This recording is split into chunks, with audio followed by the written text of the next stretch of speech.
Blog Talk Radio.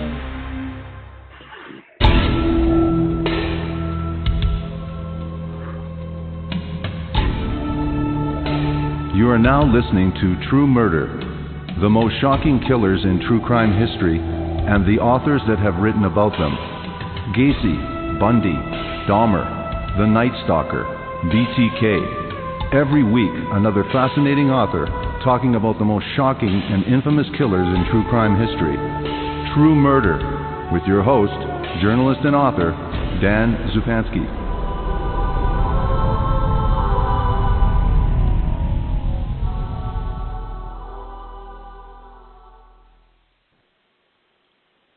The New York Times bestselling author of The Kennedy Women chronicles the powerful and spellbinding true story of a brutal race-based killing in 1981 and subsequent trials that undid one of the most pernicious organizations in American history, the Ku Klux Klan. On a Friday night in March 1981, Henry Hayes and James Knowles scoured the streets of Mobile, Alabama in their car, hunting for a black man. The young men were members of Klavern 900 of the United Klans of America. They were seeking to retaliate after a largely black jury could not reach a verdict in a trial involving a black man accused of the murder of a white man. The two Klansmen found 19-year-old Michael Donald walking home alone. Hayes and Knowles abducted him, beat him, cut his throat, and left his body hanging from a tree branch in a racially mixed residential neighborhood. Arrested, charged, and convicted, Hayes was sentenced to death, the first time in more than half a century that the state of Alabama sentenced a white man to death for killing a black man. On behalf of Michael's grieving mother, Morris Dees, the legendary civil rights lawyer and co-founder of the Southern Poverty Law Center, filed a civil suit against the members of the local Klan unit involved and the UKA, the largest Klan organization. Charging them with conspiracy, Dees put the Klan on trial, resulting in a verdict that would level a deadly blow to its organization. The Lynching brings to life two dramatic trials during which the Alabama Klan's motives and philosophy were exposed for the evil they represented. In addition to telling a gripping and consequential story, Laurence Leamer chronicles the KKK and its activities in the second half of the 20th century and illuminates its lingering effect on race relations in America today. The book that we're featuring this evening is The Lynching, the epic courtroom battle that brought down the Klan, with my special guest, journalist and author, Laurence Leamer. Welcome to the program, and thank you for agreeing to this interview, Laurence Leamer. Thanks for having me. Thank you very much for coming on, and we're going to get to talk about an incredibly important book about an incredibly important time, if not the most important time in American history. Unlike your book, let's go back to February 1956. Morris Dees is in his second year at the University of Alabama in Tuscaloosa, and he's married with a newborn and trying to get his college and law degree in 4 years. Tell us about Morris Dees, a little bit about his background, and what is he doing in 1956. I mentioned he's in school. Tell us more about Morris Dees, a little bit about his character, and what is he doing in 1956. Well, Morris Dees is this tall, sort of incredibly handsome young man. His father is a tenant farmer in the cotton country outside of Montgomery, Alabama.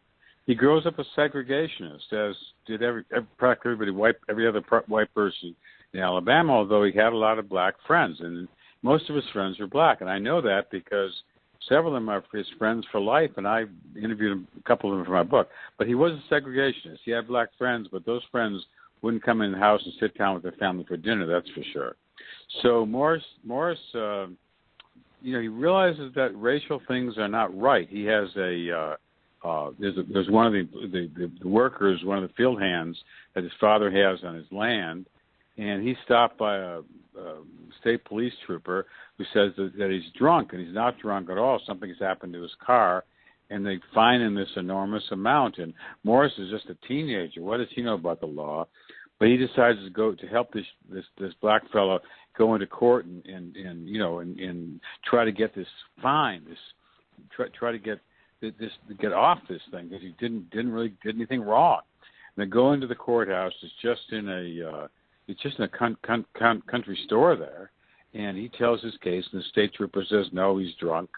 There's no evidence against him, but they fined him $300, and this man, made about $1 a day, and $300 was, just a devastating amount for him. And at that point, Morris just saw that the life was unfair, and black people weren't treated right in Alabama. He understood that. He was a segregationist, but he knew things weren't right. So he enrolls in college trying to get his law degree, and at that time at the University of Alabama, there is a protest. Again, we're talking about segregation, and everyone's a segregationist, and it was the issue at that time. And it was a black woman named Autherine Lucy was trying to become the first black student to attend the school. So this sets up you introduce a lot of characters because they come into play right at this time. So tell us about this protest and this Autherine Lucy. Well, this is crucial in the history of the Klan and in the history of the fight against integration, because the Klan came out and, along with college students, got out and started rioting against this young woman who only wanted an education. She really wasn't a civil rights activist. She wanted a kind of library education, and the University of Alabama was the only place you could get what she wanted. And she just got pushed into this activist role that she didn't even want. And Morris had gotten married when he was a senior in high school. His bride got pregnant. He had a brand new baby. He didn't have any money. He had to struggle to get through college. He did everything he could to make money. He went to the dorms. He and his wife made sandwiches, and they took him around the dormitories at night. And when he went that night, all they were talking about was this black woman trying to get into school, and what could they do? Well, the protests were so extreme that they pushed her out, and she did not enter the school. That Morris was a very good Baptist. Some people think, because his name is Morris Siegelman Dees, a lot of people think he's Jewish. He's not Jewish. His grandfather named his 3 sons after 3 Jewish businessmen he admired, but he was a Baptist, and he was the leader of the married students in the Baptist church there on campus. And that Sunday, he got up in church and said, this is not right what was done to Miss Lucy. I mean, it's not what we in Christians, that's not how we should behave. Well, there was kind of murmuring in the church that day, and the minister came to him the next week and said, Morris, we don't think you're really that prepared to be the head of the students' have the role you have in the church, and you better back off of that. So the Morris learned right then what would happen if you stood up. Now, you talk about his father was a tenant farmer, but his father did have a great interest in politics and was a gregarious guy and had some connections. So you talk about in the book the first time that Dees is inspired politically or interested in politics was with a friend of his father, Big Jim Folsom. So tell us about that event and how it inspired Morris Dees. Well, Big Jim Folsom was the kind of character you don't see anymore.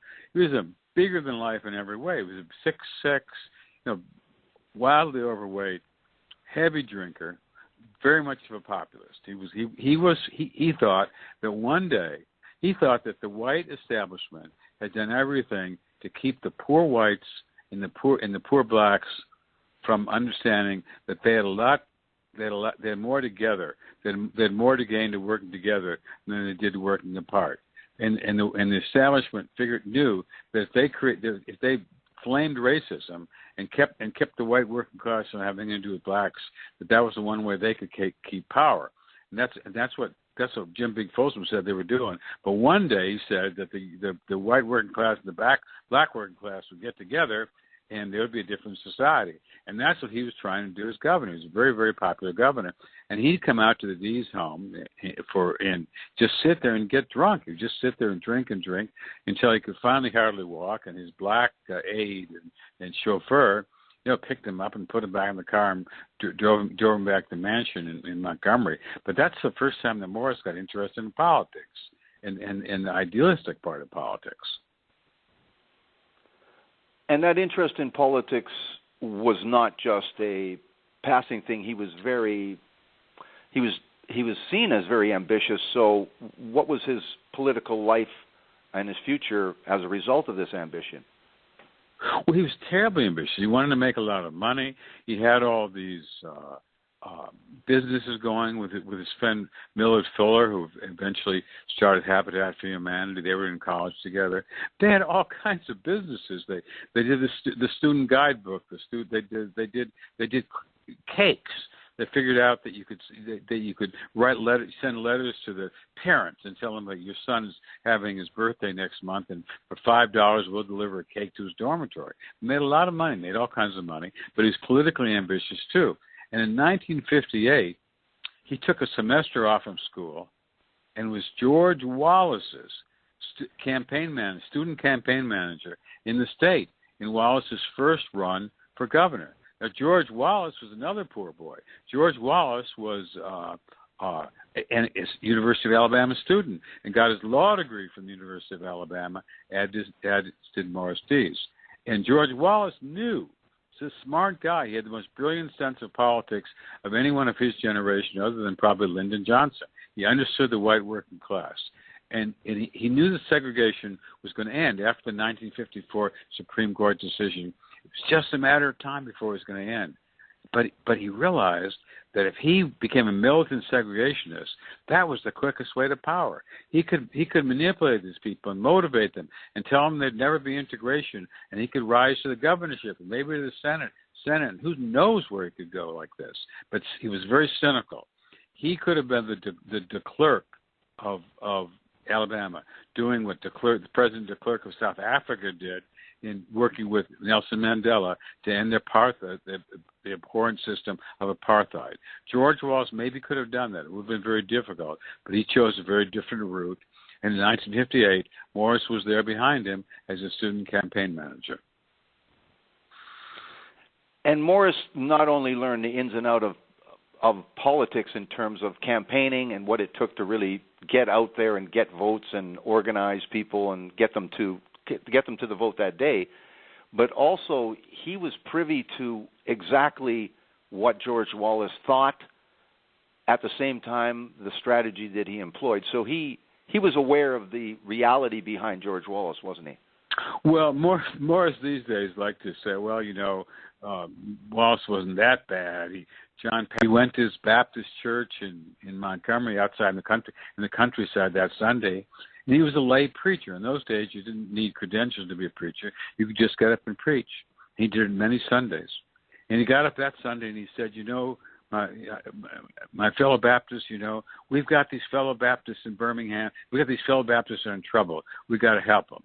And the people shouted out, yes, Brother Morris, tell us. We want to help our fellow Baptists. He said, well, there were these four little black girls were killed in the 16th Street Baptist Church in Birmingham. We got to help them. And they shouted out, no, Morris, be quiet. We don't want to hear about this. We want to hear about this. This isn't our business. Stay to your own business. And Morris kept on talking and talking, and they wouldn't listen. And finally he said, well, let's pray. Let's shut our eyes and pray. So Morris bowed his head and shut his eyes and prayed for quite a while. He raised his head, opened his eyes, and looked out in the church, and everybody was gone. Everybody was gone. He was ostracized. He was ostracized by his own family as well.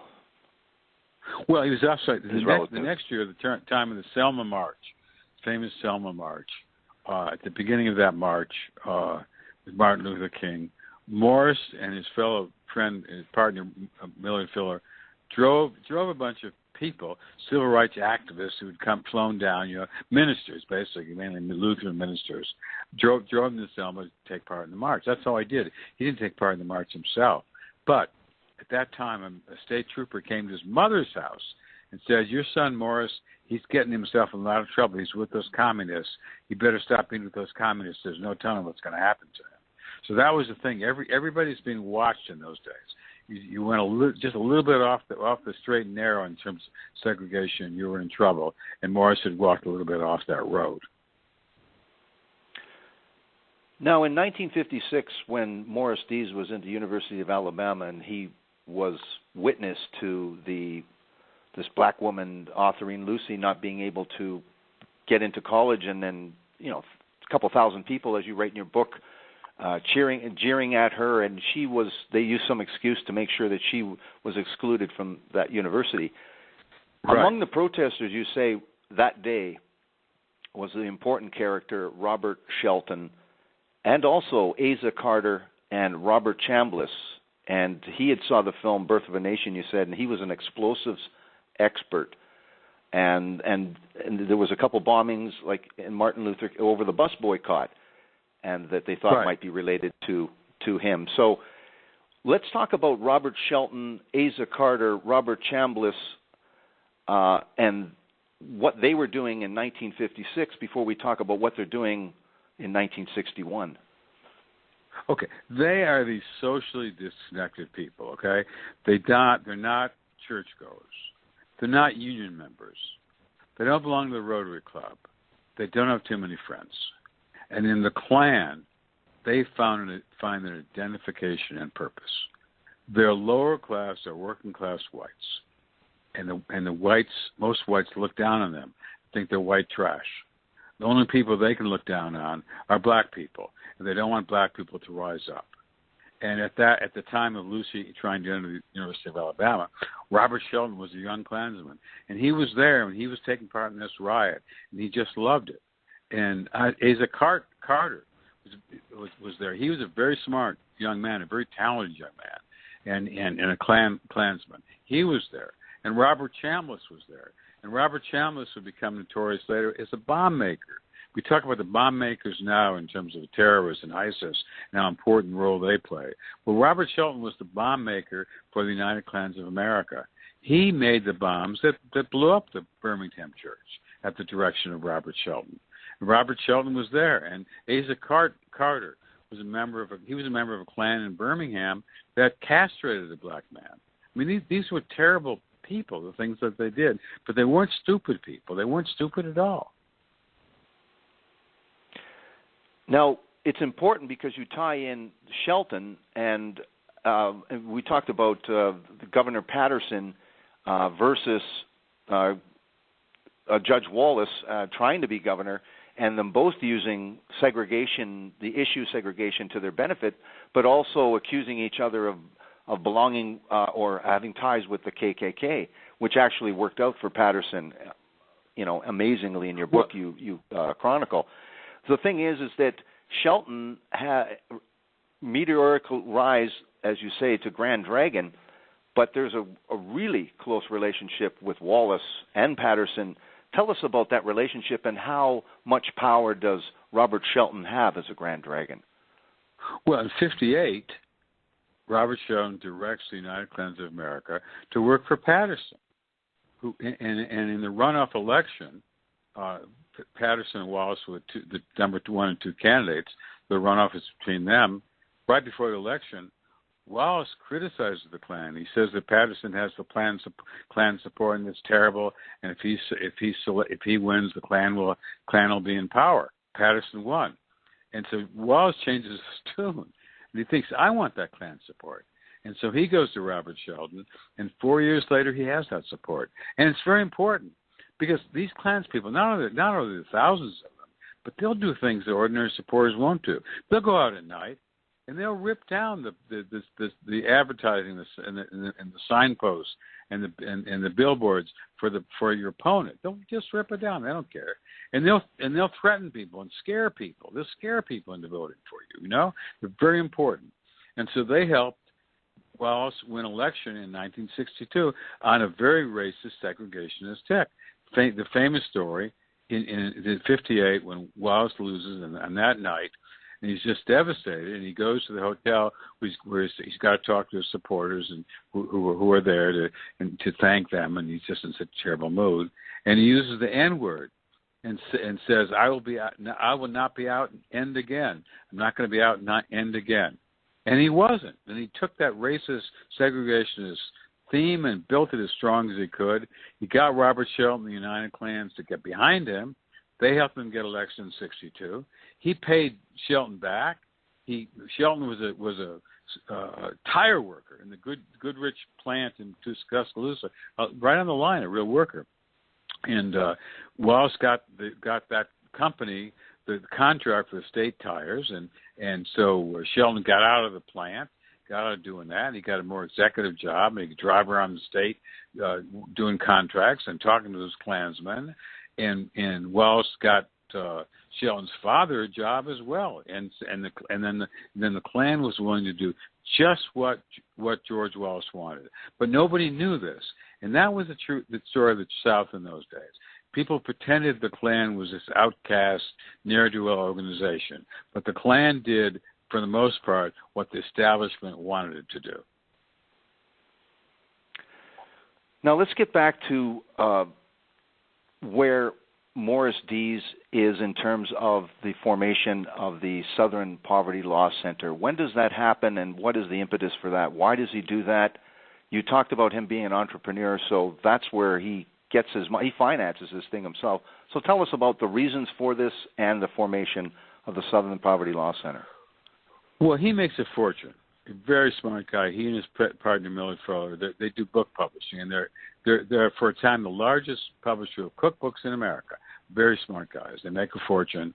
They sell the business. I forget. I think it was $8 or $9 million. In the '60s, a lot of money, and he can do what he wants for the rest of his life. And he realizes that there's a role. The civil rights movement, the modern day civil rights movement, which we tend to think starts at the time of the Montgomery bus boycott in '55, '66, and ends with the death of Martin Luther King. But there's a lot of work to be done, and it wasn't to be done primarily by marches. Okay, it was to be done with the law, and the law.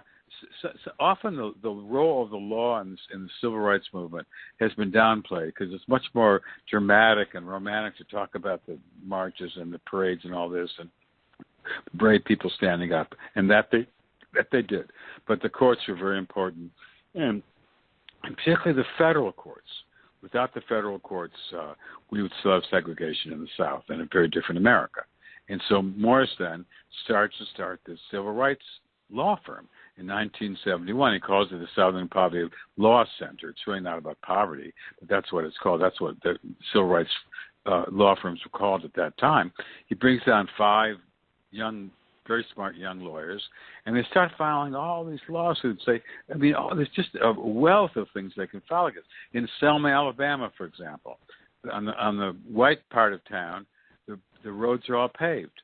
On the black part of town, they're all gravel or dirt.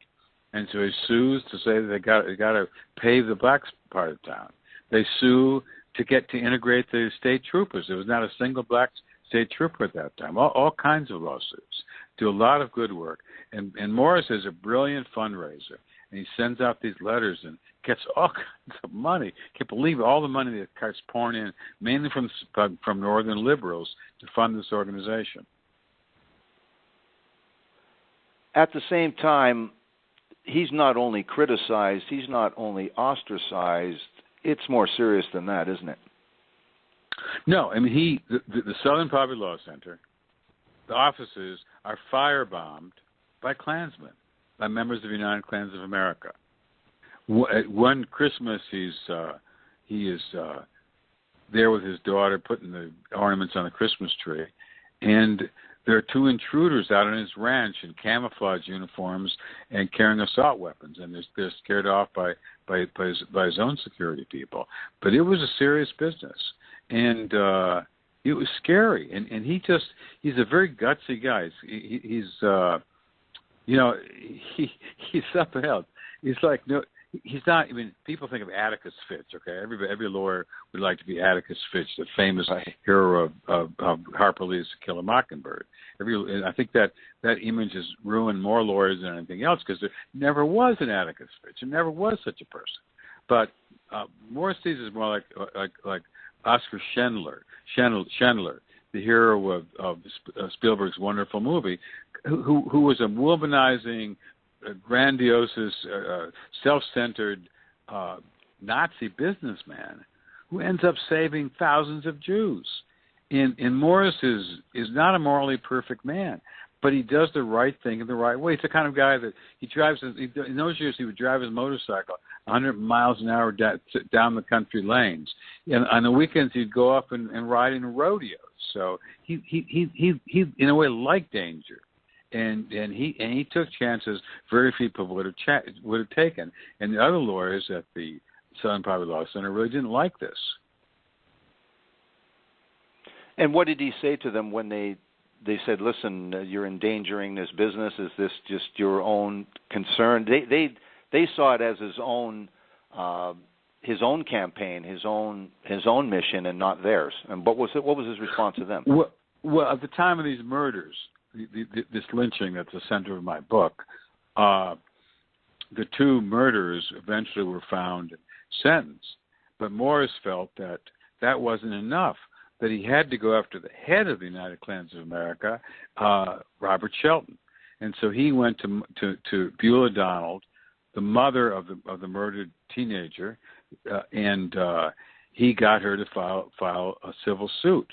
And that's what he did. And the other lawyers at the Southern Poverty Law Center didn't like this. They didn't like to be in danger. They didn't like. They thought this suit was stupid.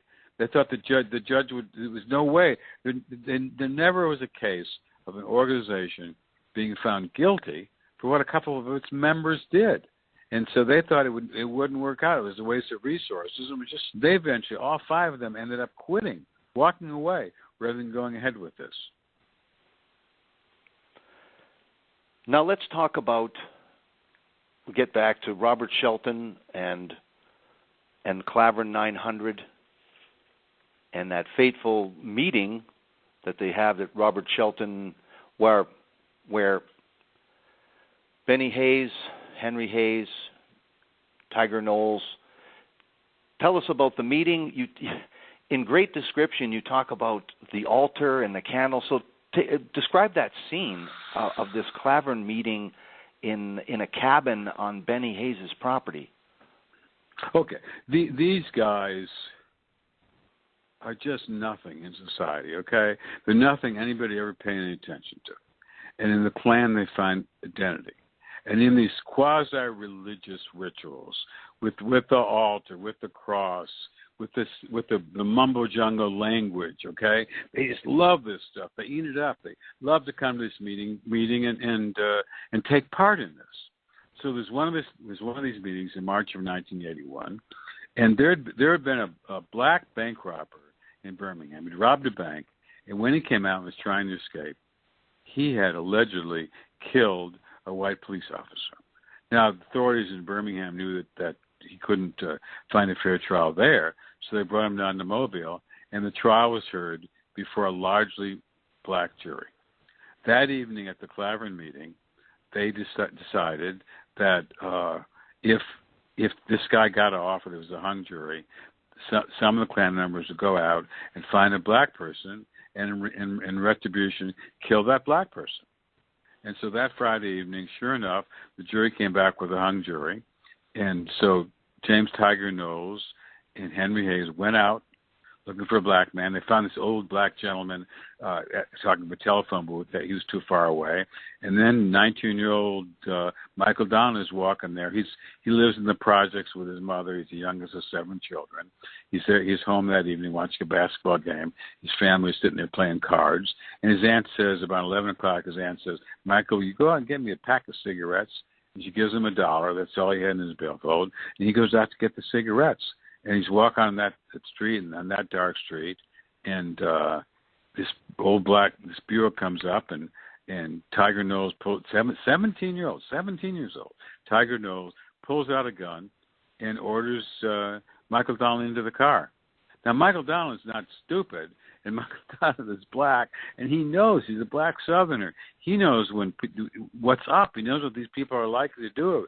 And obviously, he's terrified. They take him way out in the countryside, and they stop and they order him out of the car. And you know what? This guy is the mildest person imaginable, but he fights back. He fights against them, and they knock him down. They beat him, and he gets up again. He gets up 3 times, and finally they get him down. He's breathing hard, and they go and get a lynching rope out of the trunk, bring it in, and Henry Hayes puts his boot on Michael Donald's forehead, and pulls the rope tight and strangles him to death. And then they're not sure. They want to make sure he's dead, so they go and get a knife and slit his throat. Now you think, why don't they just bury the body or leave him in the woods or throw him in the ocean and get on with it? Well, because that's not enough. They got to make a symbol of this. So they throw the body back into the trunk, drive it back into Mobile, and hang it on Herndon Avenue, hang it in a tree there, because they want everybody to see their handiwork. Now, where did the two go directly afterwards? And what do, as we see later, witnesses say was their appearance?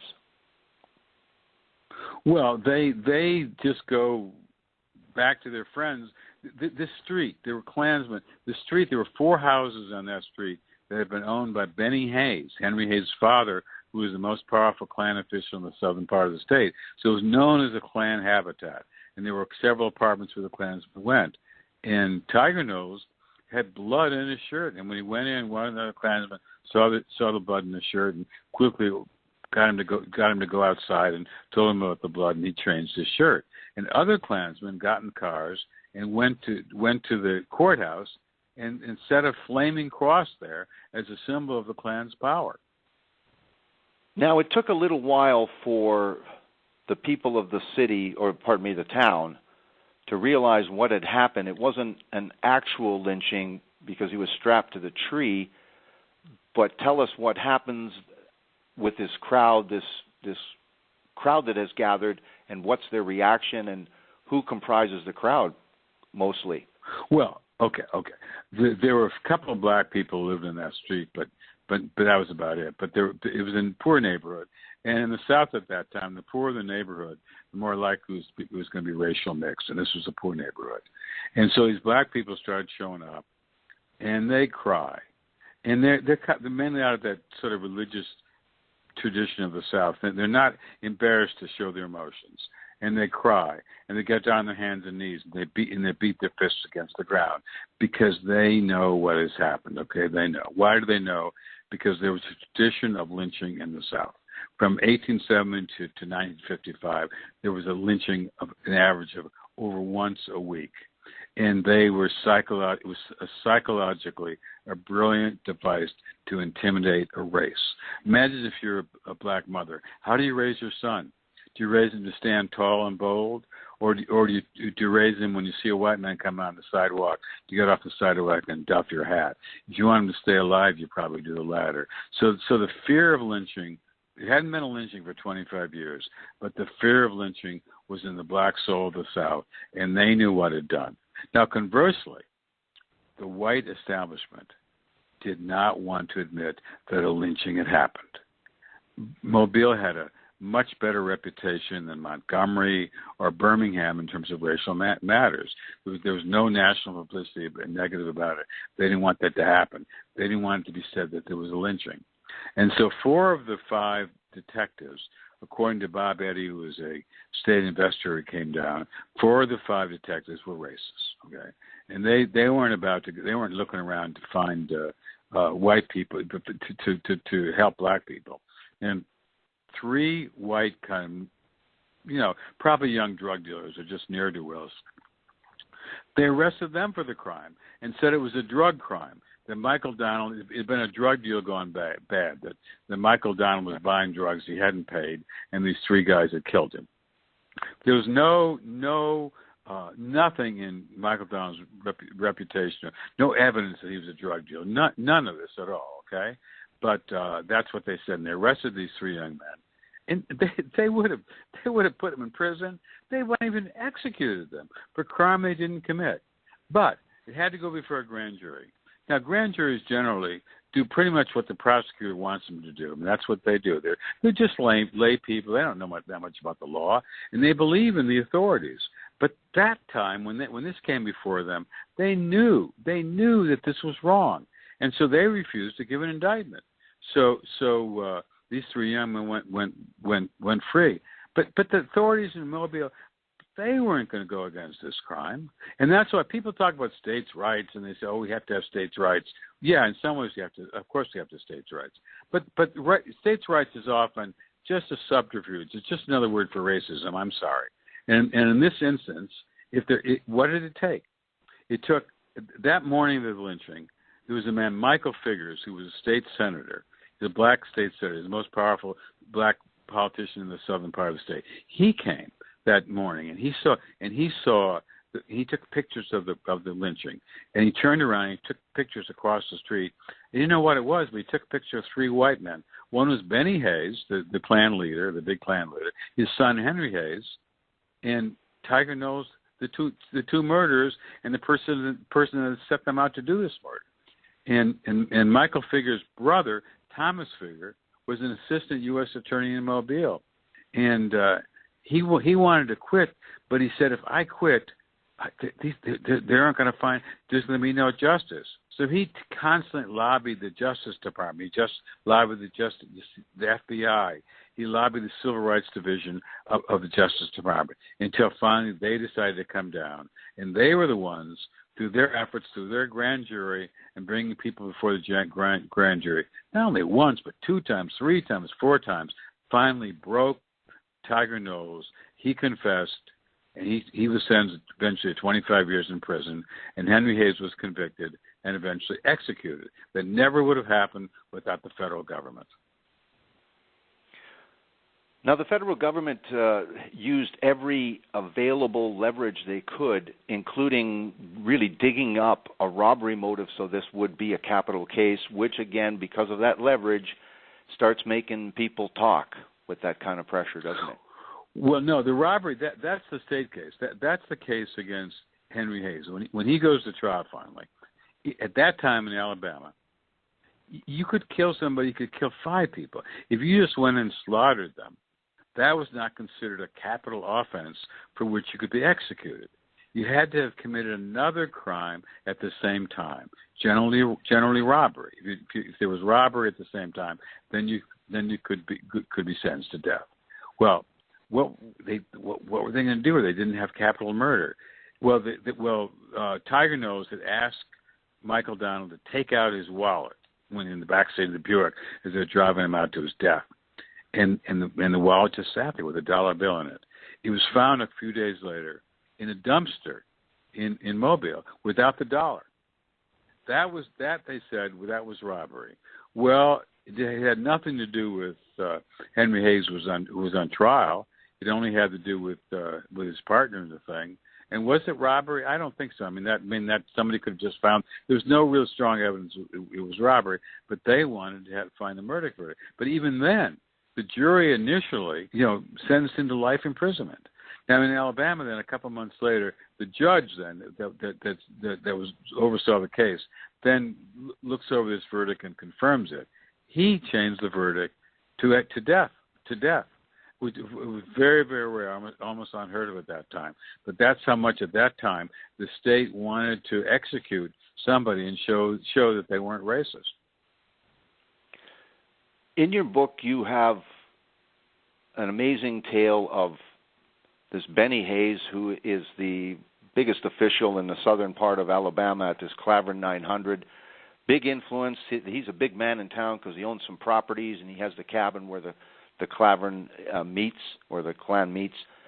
But he has his 5-foot-high youngest son, who he thinks is a loser. Tell us about that relationship and the relationship with Benny and Henry, and despite that, Henry still does not rat out his father. Yeah, well, Benny is just just one of the most miserable, evil human beings you could ever imagine, okay? Everybody said that he beat his wife. He tried to have sex with his daughter-in-law. One day, he has this dog called White Hope, and the dog tries to kind of get under the fence and get out. So he takes and just cuts the paws, the ends of the paws, off the dog. And his son is watching this, and his son just starts to cry. He's so appalled at this disgusting, terrible thing his father had done to this beloved dog. And his father just thinks his son is a wimp. He's just a wimp. And so one of the reasons Henry Hayes goes out and kills a black man is to prove to his father that he's a real man. He thinks finally his father will care for him if he kills a black man.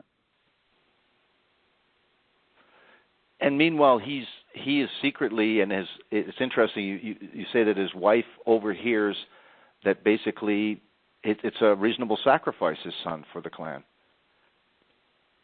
Yeah, no, afterwards, here Henry's done this to get his father's love and honor, and he thinks now that he's killed his father, will respect and watch out for him. But his father says, well, that's okay. If his son has to be executed, somebody has to pay the price, and it's best it's the son.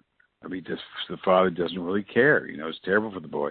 And Henry, on death row, imagine what it's like. He's on death row. Most of the prisoners on death row in Alabama are black, and there's this racist Klansman going into a cell in this on death row. It was just terrifying.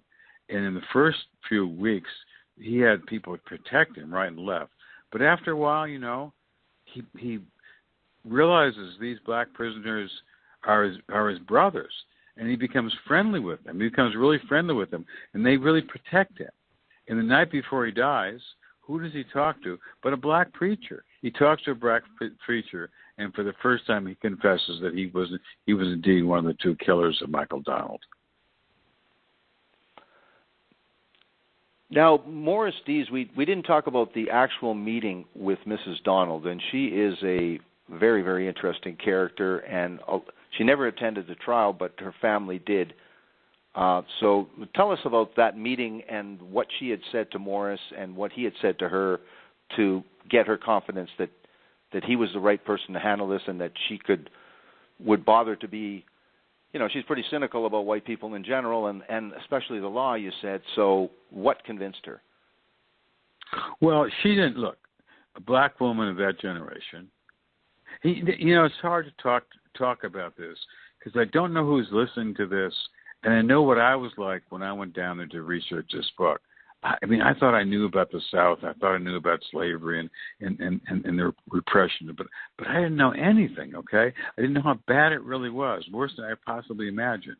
Now, for a black woman of Mrs. Donald's generation, people would just disappear. A black person would just disappear. You didn't go to the police for that. That person was gone. Those are the kinds of things that happen, not only lynching, but just disappearances. So all she wanted for her son was some measure of justice. She wanted the people that did this to be found responsible. And you know what? She wanted somebody to remember her son. She wanted people to remember her son. And Morris came to her, and she learned not to trust people. She definitely learned that. And Morris has a way with people, and when he can talk, and he talked to her and he said, we're going to do this for him, Mrs. Donald. We're going to do this for your son. And she agreed, and when she went along with it, she didn't sit during the murder trial because she was afraid that terrible things would be said about her son, because they said that when they tried to pin the thing on call her son a drug dealer. It was just ridiculous. She's afraid what Henry Hayes might say to kind of blame her son. He didn't do that, but she wasn't in the courtroom for that. Now, what is his strategy? You say, we talked about his other lawyers saying that it was impossible to do, to get this link. It had never been done before. It was unprecedented. If he failed, it would be disastrous. So what was one of the breakthroughs that he had? What was the thing that he did that helped move this ahead in terms of getting a conviction like this, an unprecedented conviction? Okay, first of all, he had to show a pattern. Okay, one horrendous act of violence.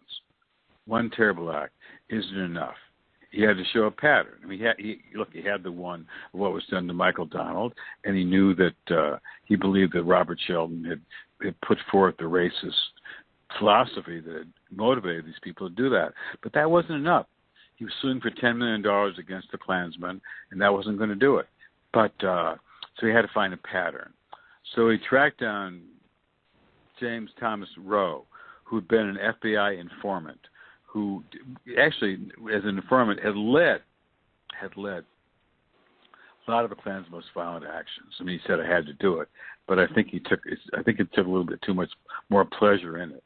He was in the car on the night at the time of after the Selma March, when Villalobos, a civil rights an activist from Detroit, was in her car with a young black man. They were driving people back and forth from the airport.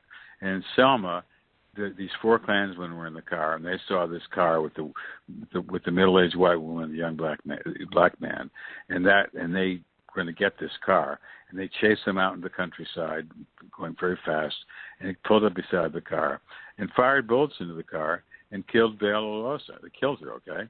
And a lot of people think that Rowe was one of the people firing those bullets, but because he was an FBI informant, he got off. But he could testify that before they did that, Robert Shelton had said to them, "Go out and do what you must do." Now, Robert Shelton was a smart guy, and the reason he never had any criminal convictions was he was very careful what he said. Go out and do what you can do. He didn't say go out and murder somebody, but that's all he had to say was go out and do what you do, and that was enough. And that was what Rowe testified to. Rowe's deposition was used in the courtroom. He found and Dees' people found another Klansman, a Klans leader, another small town in Alabama, whose Klavern they'd firebombed a black civil rights leader. They'd fired bullets into the home of a white woman who was dating a black man. When the police chief was worried that the civil rights leader had gone to the FBI, they broke into the civil rights leader's house and stole his papers. And he had been motivated by Robert Shelton coming and talking to his Klavern and bragging about the violence against people like the Freedom Riders. When the Freedom Riders came in Birmingham, Robert Shelton wasn't going to get out there and start beating up these guys himself. He was the leader, and he was in his Cadillac, sort of riding around the streets right near there, watching what was going on. But he was the leader, and so he had motivated these people. That's what they should do. So with this, Dees had the pattern that he needed in that courtroom. It's interesting you talked about the deal that he had with these troopers in 21 cars, and they had an agreement, do what you want to these protesters for 15 minutes. Go ahead. It's incredible in Birmingham. I mean, look, in Mobile, the Klansmen did what they called missionary activities. The favorite missionary activity was to go out and beat up a black person. And once you beat them up, and I don't mean just a few, hitting them a few times. I mean brutally beating up somebody, and they're just lying, cringing on the ground. And before they left, and last thing they said to him is, you don't say anything to anybody. You go to the police, and the police are Klansmen, and we will, and we'll kill you. We'll kill you because we'll hear what you did. So there was a great fear of the police and the Klan, and many of the police in those days were Klansmen. So when the Freedom Riders came to Birmingham, the Klansmen were told by the police, by the top police officials, you got 15 minutes to do whatever you want to these people. In this time period that you cover in this book, you talk about George Wallace being shot. We don't have enough time to go into everything, but George Wallace being shot by somebody who just wanted to get famous, Robert Kennedy, John Kennedy, Martin Luther King assassinated, and the tide towards the kind of sentiment that Robert Shelton believed that segregation was going to be forever. He started being investigated, and now he's in court with as the Grand Wizard or Grand Dragon being implicated in this. So society had it at least on the surface had changed its attitude dramatically in a few short years, to the surprise and dismay of Robert Shelton and some of his supporters. Yes, and in that jury that heard the trial in 1987, it was an all-white jury. It was an all-white jury because the Klan lawyer made sure there were no blacks on there. But it was an all-white jury that heard that, and the end came down with a $7 million verdict. So the South was changed. And that's one thing that troubles me today, is you have a lot of young intellectuals, probably more black than white, but anyway, who suggest that things haven't gotten any better. Well, it's a long road. We're only partway there, but things have gotten a lot better. If you go back to what the South was, how can you deny? And how can you deny the struggles that so many people made to get us where we are today? Now, Morris Dees gained a lot of great attention and adulation from this decision where he brought down the Klan. Tell us about what Morris Dees' mother had said and the family had said, and the result of this in terms of recognition, which is really what Mrs. Donald really wanted. What about that recognition for her son? Well, Mrs. Donald got that. I mean, this is what she wanted. She didn't care about money. She said, I don't want money. I just want justice for my son. And across from the Southern Poverty Law Center building in Montgomery, the Southern Poverty Law Center has built this marvelous civil rights museum. And there's this panorama of the history of the civil rights movement. And if you think you know everything, believe all that happened, all the violence, all the troubles, all the struggles. And Michael Donald's picture is right there at the beginning to be remembered for forever, that he's a part of this, just as Martin Luther King was, or Muhammad Ali, or Edgar Evans, whoever. What was the fate of Robert Shelton? Robert Shelton became this kind of benign old gentleman who would go to Dunkin' Donuts and have a cream donut and coffee in the morning, and people had no idea that he'd once been the Imperial Wizard of the United Klans of America. Benny Hayes is portrayed, again, as such a vivid, gruesome character in this. You have him in the trial with his cane and his menacing, pointing at witnesses and trying to intimidate people till he has a heart attack during one of the days of the trial. What happens to Benny Hayes? Well, he's finally going to be brought to justice, but he's just so old at that point that he dies before he can be brought to trial. But and there what was an the fate attempt. Go ahead. Go ahead, sorry. Well, what was the fate of the others? Well, as I told you, that Henry Hayes was executed. James Tiger Knowles, he spent 25 years in prison, 20 of them in solitary confinement. He got out. He now, believe it or not, is a kosher chef. He saved his money. He's got about $250,000, and he wants to go back to Alabama and start a restaurant. Yeah, amazing. And what about the UKA, which was again, from the ashes of the Klan came Robert Shelton and an even more menacing version of the Klan in the UKA. What was, you talk about numbers, 50,000 members in America and probably 10 times those sympathizers. What is, because people do watch for those kinds of numbers, what is the status now, the Klan?